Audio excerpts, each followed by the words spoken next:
ನಮಸ್ಕಾರ, ಶುಭೋದಯ. ಸಂಕಲ್ಪ ಸಿದ್ಧಿ ವಿಶೇಷ ಕಾರ್ಯಕ್ರಮಕ್ಕೆ ತಮ್ಮೆಲ್ಲರಿಗೂ ಆತ್ಮೀಯ ಪ್ರೀತಿಯ ಸ್ವಾಗತ ಹೇಳ್ತಾ ಇರೋದು ನಾನು ಅನುಷಾ.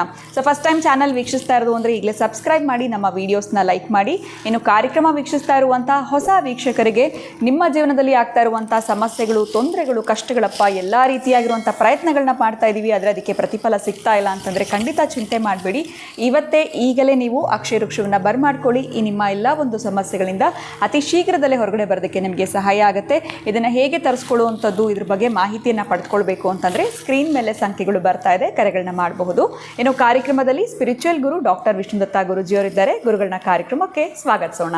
ನಮಸ್ತೆ ಗುರುಗಳೇ, ಕಾರ್ಯಕ್ರಮಕ್ಕೆ ಆತ್ಮೀಯ ಸ್ವಾಗತ. ಆಷಾಢ ಮಾಸ ಪ್ರಾರಂಭ ಆಗಿದೆ. ಸಾಕಷ್ಟು ವಿಚಾರಗಳು ಆಷಾಢ ಮಾಸದಲ್ಲಿ ನಾವು ಏನೆಲ್ಲ ಮಾಡಬೇಕಾಗತ್ತೆ, ಆಚರಣೆಗಳಾಗಿರ್ಬೋದು, ದಾನಗಳಾಗಿರ್ಬೋದು, ಇದ್ರ ಬಗ್ಗೆ ನಮಗೆ ಪ್ರತಿಯೊಂದು ಸಂಚಿಕೆಯಲ್ಲಿ ತಿಳಿಸ್ಕೊಡ್ತಾ ಬಂದಿದ್ದೀರಾ. ಇನ್ನು ವಿಶೇಷವಾಗಿ ವಾರಾಹಿ ಪೂಜೆ ಬಗ್ಗೆ ಕೂಡ ತಿಳಿಸಿದ್ರಿ. ಇವತ್ತಿನ ಪ್ರಶ್ನೆ ಏನು ಅಂತಂದರೆ, ತುಂಬ ಕಾಮನ್ ಆಗಿ ಮದುವೆ ಆಗಿರೋರ್ಗಿರ್ಬೋದು ಅಥವಾ ಮದುವೆ ಆಗಿಲ್ದಿರೋರಿಗೆ ಈ ಒಂದು ವಿಚಾರ ಗೊತ್ತಿರುತ್ತೆ. ಮದುವೆ ಆಗಿದ ಮೊದಲನೇ ವರ್ಷದಲ್ಲಿ ಆಷಾಢ ಮಾಸ ಬಂತು ಅಂತಂದರೆ ಸೊಸೆ ತವ್ರ ಮನೆಗೆ ಹೋಗಬೇಕು ಅಂತ. ಏನ ಇದರ ಒಂದು ಹಿನ್ನೆಲೆ, ಯಾಕೆ ಇದರ ಒಂದು ಆಚರಣೆ? ಕೆಲವ್ರಿಗೆ 2 ತಿಂಗಳು ಬಂದುಬಿಟ್ಟಿರುತ್ತೆ, ಇನ್ನು ಕೆಲವ್ರಿಗೆ 1 ತಿಂಗಳು ಕಾಮನ್ ಆಗಂತೂ ಬಂದೇ ಬರುತ್ತೆ. ಸೊ ಅತ್ತೆ ಮುಖವನ್ನು ನೋಡಬಾರ್ದಾ ಅಥವಾ ಅಲ್ಲಿ ಅಳಿಯ ಬರಬಾರ್ದ ಮನೆಗೆ? ಏನಿದ್ರು ಒಂದು ಕತೆ, ಯಾಕೆ ಹೋಗಬಾರ್ದು? ಹೋಗಲಿಲ್ಲ ಅಂದರೆ ಏನಾಗುತ್ತೆ? ಬಿಕಾಸ್ ಸಾಕಷ್ಟು ಜನಕ್ಕೆ ಇದ್ರ ಒಂದು ಅನುಕೂಲನೂ ಇರೋದಿಲ್ಲ. ಏನೋ ಒಂದು ಕೆಲಸ, ಒಂದೇ ಮನೇಲಿ ಇರ್ತಾರೆ, ಮಾಡಲೇಬೇಕಾಗತ್ತೆ. ಸೊ ಅಂಥವ್ರು ಏನು ಮಾಡಬೇಕು? ಹೋಗಲಿಲ್ಲ ಅಂತ ಅವರು ಆತಂಕಕ್ಕೆ ಒಳಗಾಗಬೇಕಾ ಅಥವಾ ಹೋಗಬೇಕು ಅನ್ನೋದಾದರೆ ಯಾಕೆ ಹೋಗಬೇಕು? ಇದ್ರ ಬಗ್ಗೆ ತಿಳಿಸ್ಕೊಡಿ. ಓಂ ವಿಶ್ವಸ್ಮೈ ನಮಃ. ಪ್ರೀತಿಯ ಬಂಧುಗಳೇ, ಈ ಆಷಾಢ ಮಾಸ ಅನ್ನೋದು ನಾವು ಸ್ವಲ್ಪ ಆಳವಾಗಿ ಯೋಚನೆ ಮಾಡಿದಾಗ ಈ ರೈತಾಪಿ ವರ್ಗದವರೆಗೆ ಏನು ಅಂತಂದರೆ, ಮಳೆಗಾಲ ಆರಂಭವಾಗಿ ಬಿತ್ತನೆ ಕಾಲಗಳು, ಆಮೇಲೆ ತುಂಬ ಆಷಾಢದ ಗಾಳಿ ಅಂತಾರೆ, ಕೇಳಿದರೆ? ಹೌದು ಹೌದು ಗುರುಗಳೇ. ತುಂಬ ಗಾಳಿ ಅಂತಂದಾಗ ಅದಕ್ಕೆ ಈ ಒಂದು ದೀಕ್ಷಾಬದ್ಧರಾಗಿರ್ತಕ್ಕಂಥವರು ಚಾತುರ್ಮಾಸವನ್ನು ಮಾಡ್ತಾರೆ. ಚಾತುರ್ಮಾಸವನ್ನು ಮಾಡಬೇಕಾದರೆ ಮಾನುಷ ಕರ್ಮಗಳು ಏನೂ ಮಾಡಿಕೊಳ್ಳದೆ, ಅದರಲ್ಲೂ ಕೂಡ ಅವರ ಮೋಕ್ಷ ಪ್ರಾಪ್ತಿಗಾಗಿ, ಮೋಕ್ಷ ಅಂತಂದರೆ ಇವತ್ತು ನೀವು ಏನು ಬದುಕು ಕಟ್ಕೊಂಡಿದ್ದೀರೋ ಅದರ ಅಭಿವೃದ್ಧಿ ಅಂತ ತಿಳ್ಕೊಳ್ಳಿ, ಅದರ ಅಭಿವೃದ್ಧಿ ಅಂತ ತಿಳಿದುಕೊಳ್ಳಿ. ಅದಕ್ಕಾಗಿ ಅಂತಹದ್ದು ಏನು ವೈಪರೀತ್ಯಗಳು ಆಗ್ತಾ ಇರುತ್ತೋ ಆಯಾಯ ಮಾಸ, ಆಯಾಯ ಋತುಗಳು, ಆ ಕಾಲಚಕ್ರ ಅದನ್ನು ಮಾಡ್ತಾನೇ ಇರುತ್ತೆ. ರೈತನಿಗೆ ಗೊತ್ತಿರುತ್ತೆ, ಮಳೆ ಕೆಳಗೆ ಬಿದ್ದಾಗ, ಭೂಮಿ ಎಲ್ಲ ತಣಿಸಿದಾಗ ಆ ಒಂದು ಕೈಯಲ್ಲಿ ಇಟ್ಕೊಂಡಿದ್ದ ಬೀಜವನ್ನು ಕೆಳಗಡೆ ಹಾಕಿದಾಗ ಬಿತ್ತನೆ ಬರುತ್ತೆ ಅಂತ. ಮಳೆಗಾಲದಲ್ಲಿ ಹಾಕತಾನೆ ಬರ್ತಾ ಇದೆ. ಬೇಸಿಗೆ ಕಾಲದಲ್ಲಿ ಹಾಕಿದ್ರೆ ಮಳೆ ಇಲ್ಲ, ನೆಲ ತಣಿದಿಲ್ಲ, ಬೀಜ ಮೊಳಕೆ ಬರಲು ಸಾಧ್ಯವಿಲ್ಲ. ಹಾಗೆಯೇ ಕಾಲಗರ್ಭನ ಸುಳಿಯಲ್ಲಿ ಕೆಲವೊಂದು ಇಂಪಾರ್ಟೆಂಟ್ ಮೆಸೇಜ್ ಇರುತ್ತೆ. ನಾವು ಯಾರಾದರೂ ಒಬ್ಬ ಜಾತಕ ನೋಡ್ತೀವಿ. ಈಗ ಆ ಜಾತಕ ನೋಡಬೇಕಾದ್ರೆ ತತ್ಪೂರ್ವೆ ಹಿಂದೆ ಏನು ಮಾಡ್ತಿದ್ರು ಗೊತ್ತಾ? ದಂಪತಿಗಳನ್ನ ಇಬ್ಬರನ್ನು ಕೂಡ ಈ ಮೊದಲ ರಾತ್ರಿ ಅಂತ ದಂಪತಿಗಳ ಮಿಲನ ಮಹೋತ್ಸವಕ್ಕೆ ಹಿರಿಯರು ವ್ಯವಸ್ಥೆ ಮಾಡಿಕೊಡ್ತಾರೆ ಅಂತಂದರೆ, ದಂಪತಿಗಳಿಬ್ಬರ ಮಿಲನ ಮಹೋತ್ಸವಕ್ಕೆ ವ್ಯವಸ್ಥೆ ಮಾಡಿಕೊಡ್ತಾರೆ ಅಂತಂದರೆ, ಬಹುಶಃ 10 ಜನ ಸೇರಿ ಒಂದು ಮುಹೂರ್ತವನ್ನು ಮಾಡ್ತಾಯಿದ್ರು. 10 ಜನ ಡಿಸ್ಕಷನ್ ಮಾಡುತ್ತಾ ಅಲ್ಲಿ ಒಂದು ಮುಹೂರ್ತವನ್ನು ಫಿಕ್ಸ್ ಮಾಡ್ತಾ ಇದ್ದರು. ಅದು ಅಂಥ ಅದ್ಭುತವಾದ ಮುಹೂರ್ತ. ಅಂಥದ್ರಲ್ಲಿ ಮಾತ್ರ, ಆ ಮುಹೂರ್ತದಲ್ಲಿ ಮಾತ್ರ ದಂಪತಿಗಳು ಸೇರಿದರೆ ಇಂತಹವನೇ ಹುಟ್ಟುತ್ತಾನೆ, ಇಂಥವನೇ ಹುಟ್ಟಬೇಕು ಅನ್ನೋ ಅಭಿಲಾಷೆ ಇಟ್ಟುಕೊಂಡು ಮಾಡ್ತಾಯಿದ್ದ ಮುಹೂರ್ತ ಅದು.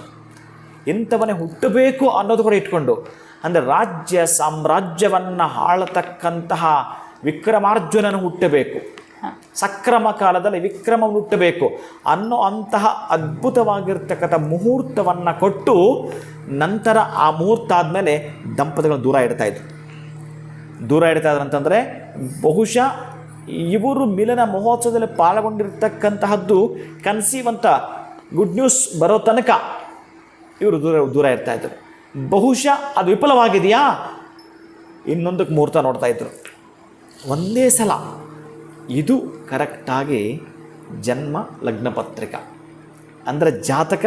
ಇದು ನಾವೇನು ಮಾಡ್ತೀವಿ, ಮಗು ಹುಟ್ಟಿದ ಮೇಲೆ ತರ್ತೀವಿ, ಅದರ ಹಣೆಯ ಬರಹ ಏನು ಪಡ್ಕೊಂಡು ಬಂದಿರುತ್ತೋ ಅದು ಗೋಚರ ಆಗ್ತಾ ಇರುತ್ತೆ. ಇದು ಕರೆಕ್ಟಾಗಿ ಏನು ವ್ಯವಸ್ಥೆ ಮಾಡ್ತಕ್ಕಂಥ ಮುಹೂರ್ತಗಳು. ಅದಕ್ಕೆ ಈ ಉಪನಯನ ನಂತರ ಈ ಮೊದಲ ರಾತ್ರಿಗೆ ಮುಹೂರ್ತ ಕೊಡೋದು ಬಹಳ ಕಷ್ಟವಂತೆ. ನೀವು ಮದುವೆ ಕೊಡ್ಬೋದು, ಗೃಹ ಪ್ರವೇಶ ಕೊಡ್ಬೋದು, ನಾಮಕರಣ ಕೊಡ್ಬೋದು, ಎಲ್ಲದಕ್ಕೂ ಮುಹೂರ್ತಗಳನ್ನ ಸುಲಭವಾಗಿ ಕೊಡ್ಬೋದು.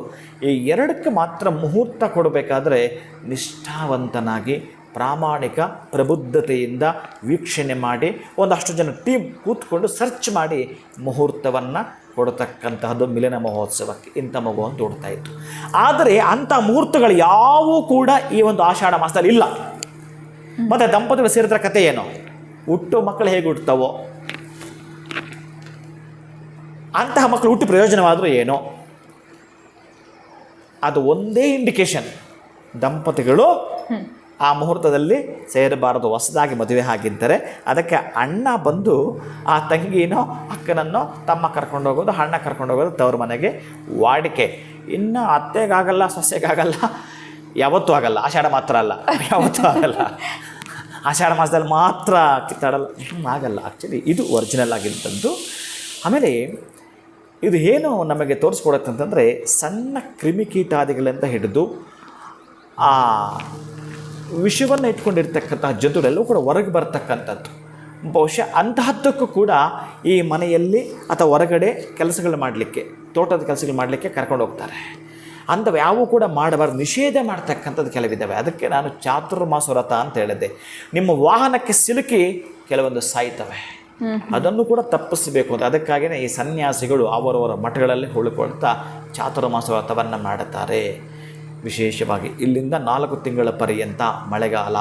ಅಂತಹ ಸಂದರ್ಭದಲ್ಲಿ ನಾವು ಈ ಆಷಾಢವನ್ನು ಆಚರಣೆ ಮಾಡ್ತಕ್ಕಂತಹದ್ದು ದಂಪತಿಗಳಿರುವರು ಕೂಡ ಸೇರಿಬೇಕಾದರೆ ಮುಹೂರ್ತಗಳು ಲಗ್ನ ರೀತ್ಯ ಆ ಒಂದು ತ್ರಿಭಾಗಿ, ಲಗ್ನಕುಂಡಲಿ, ರಾಶಿಕುಂಡಲಿ, ಅಂಶಕುಂಡಲಿ ಎಲ್ಲವನ್ನೂ ಕೂಡ ಪರಿಶೀಲನೆ ಅಂತ ಮಾಡಿ ನೋಡಿದಾಗ ಅಂತಹ ಅದ್ಭುತವಾಗಿರ್ತಕ್ಕಂಥ ಮುಹೂರ್ತಗಳು ಇಲ್ಲಿ ಸಿಗೋದಿಲ್ಲ. ಹುಟ್ಟತಕ್ಕಂಥದ್ದು ಅದೇ. ಆದರೆ ಇನ್ನು ಶಪಿಸ್ತಾನೆ ಬರ್ತಾರೆ ಇವರು, ಎಂಥ ಮಕ್ಕಳು ಹುಟ್ಟಿದ್ರು ಹಾಗೆ ಹೀಗೆ ಅಂತ ಯಾವ ಜೀವಂಚ ಕಾಲ ಅದನ್ನು ಶಪಿಸ್ತಾನೆ ಇರ್ತಾರೆ. ನಾಳೆ ದಿವಸ ಅತ್ತೆಯನ್ನು ಮಾತಾಡ್ತಾರೆ, ಅಣ್ಣನ ಮಾತಾಡ್ತಾನೆ, ಭಾವನ ಮಾತಾಡ್ತಾನೆ, ಮಾವನೂ ಮಾತಾಡ್ತಾನೆ, ಎಂಥ ಮಕ್ಕಳಿಗೂ ಅಂತ. ಇದನ್ನು ತಪ್ಪಿಸೋದು ಮೂಲ ಉದ್ದೇಶ ಇಟ್ಟುಕೊಂಡೇ ಒಂದೇ ಬಾಗಿಲಲ್ಲಿ ಅತ್ತೆ ಓಡಾಡಬಾರ್ದು, ಇನ್ನೊಂದು ಬಾಗಿಲು, ಮತ್ತು ಆಷಾಢ ಆದಮೇಲೆ ಶ್ರಾವಣ ಓಡಾಡ್ಬೋದಾ? ಇದೇ ನಾನು ಹೇಳಿದ್ದು. ಈ ನಂಬಿಕೆ ಮೂಢನಂಬಿಕೆಗೆ ಎಷ್ಟು ಡಿಫರೆನ್ಸ್ ಇದೆ ಅಂತಕ್ಕಂಥದ್ದು. ಅದಕ್ಕೆ ನೀವು ಆ ಥರದ್ದೆಲ್ಲ ತಲೆಯನ್ನು ತೆಗೀರಿ. ಅದು ಸಣ್ಣ ಪುಟ್ಟದ್ದು ಇರುತ್ತೆ, 2% ಇರುತ್ತೆ. ಅದು ಆ 2% ನಾನು ಯಾಕೆ ಹೇಳ್ತೀನಿ ಅಂತಂದರೆ, ಗಾಳಿ ಇದೆಯಲ್ಲ, ವಿಪರೀತವಾದ ಸುಂಟರ ಗಾಳಿಯಿಂದ ಎಂತಹದ್ದು ಅಂತಂದರೆ ಅಲ್ಲೊಂದು ಮೆಸೇಜ್ ಇದೆ. ಆ ಗಾಳಿಯಲ್ಲಿ ಆವಾಹನೆ ಆಗಿರುತ್ತಲ್ಲಂತೆ, ಭೂತ, ಪ್ರೇತ, ಪಿಶಾಚಿ, ಶಾಕಿನಿ, ಡಾಕಿನಿ. ಇದು ತುಂಬ ಸೆನ್ಸಿಟಿವ್ ಮೈಂಡ್ ಇದ್ದು ಆ ಸೊಸೆಗೇನು ಅಟ್ಯಾಕ್ ಆಯಿತು ಅಂತಂದರೆ ಅತ್ತೆ ಮೇಲೆ ರಾಂಗ್ ಆಗ್ತಾಳೆ, ಅಥವಾ ಆ ಒಂದು ಅತ್ತೆಗೆ ಅಟ್ಯಾಕ್ ಆದರೆ ಈ ಅತ್ತೆ ಸೊಸೆ ಮೇಲೆ ರಾಂಗ್ ಆಗ್ತಾಳೆ. ಅದಕ್ಕೆ ಆ 1 ತಿಂಗಳ ಕಾಲ ಸಪರೇಟ್. ಈ ತರಹದ ಮೆಸೇಜ್ ಬಹಳ ಇದೆ. ಅದಕ್ಕಾಗಿ ನನಗೆ ಮುಖ್ಯವಾಗಿರ್ತಕ್ಕಂಥದ್ದು, ಪ್ರಾಮುಖ್ಯವಾಗಿರ್ತಕ್ಕಂಥದ್ದು ಯಾವುದೋ ಅದನ್ನು ಕೊಡ್ತಾ ನೀವು ದೂರ ಸರಿಯೋದೆ. ಆದರೆ ನಿಮ್ಮ ಕುಟುಂಬ ಪೋಷಣೆಯೊಂದಿಗಿರಬೇಕು, ಶೋಷಣೆಯೊಂದಿಗಿರಬಾರ್ದು. ಅದಕ್ಕಾಗಿ ಪೋಷಣೆಯಿಂದ ಮಾಡಿಕೊಳ್ಳಲಿಕ್ಕೆ ಈ ಮಾಸಗಳಿದ್ದಾವೆ, ಈ ಋತುಗಳಿದ್ದಾವೆ, ಈ ವರ್ಷಗಳಿದ್ದಾವೆ.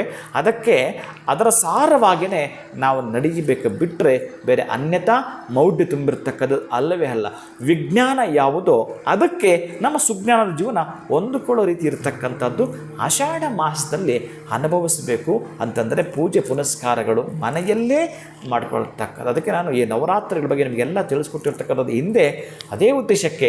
ಕನಿಷ್ಠ ಪಕ್ಷ ನೀವು 9 ದಿನಗಳಾದರೂ ಕೂಡ ಬೆಳಗ್ಗೆ ಸಾಯಂಕಾಲ ಏನು ಪೂಜೆ ಮಾಡಿರ್ತೀರೋ, ಇನ್ನು ನಿಮಗೆ 1 ವರ್ಷ ಎಕ್ಸ್ಕ್ಯೂಸ್ ಏನು ಕೂಡ ತಪ್ಪು ದುರ್ಘಟನೆಗಳು ದುಸ್ಥಿತಿಗಳು ನಿಮಗೆ ಬರಲಾರದು. ಅದಕ್ಕಾಗಿ ನಿಮ್ಮನ್ನು ನೀವು ಸ್ಯಾಕ್ರಿಫೈಸ್ ಮಾಡಿಕೊಳ್ತಾ, ನಿಮ್ಮನ್ನು ನೀವು ವ್ಯವಸ್ಥೆ ಮಾಡಿಕೊಳ್ತಾ, ನಿಮಗೆ ನೀವೇ ಫಿಟ್ ಆಗಬೇಕಾದ್ರೆ ಈ ದಿನಗಳು ಬೇಕಾಗ್ತವೆ.